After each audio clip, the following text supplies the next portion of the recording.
Okay, hyper empathy. So ito yung ito yung sobrang empathy na na nararamdaman mo o inilalagay mo yung lugar mo sa kapakanan ng isang tao.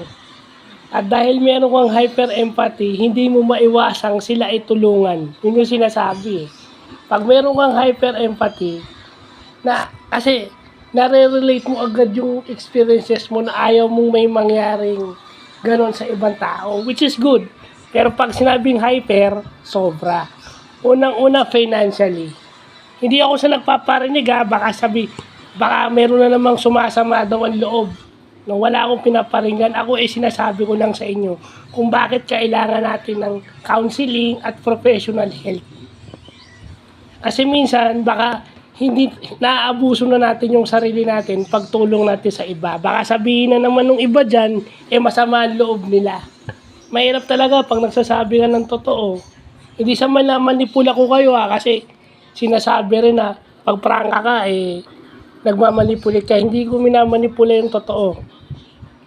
Okay?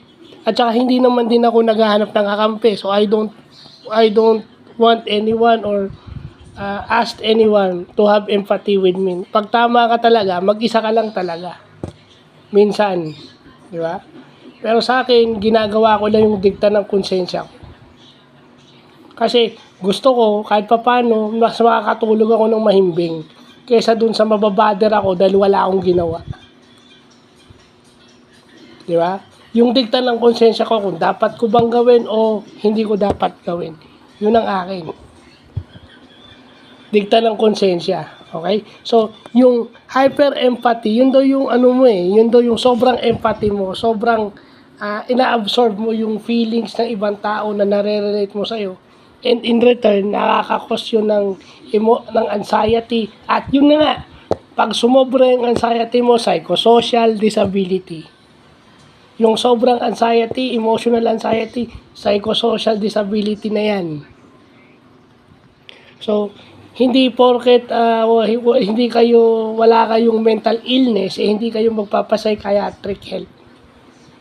Sasabihin nyo, hindi naman ako baliw bakit ako magpapa-psychiatrist o pupunta sa neurologist? Para nga maagapan kung sakasakali, antayin nyo pa bang magpaganon kayo, di ba? Pag meron na kayong ganyan, so sana makatulong tong video na to. Kasi, meron ako mga kilala dito kasi hindi naman ako psychologist, hindi naman ako so maglalagay ako disclaimer. Pero inaano ko lang yung ibig sabihin yung nabasa ko sa internet at sinishare ko sa inyo. Kasi minamasama niyo yung ganun eh. So as a PWD officer, dapat alam nyo na baka kayo rin mismo may hyper empathy. So, yun lang pa.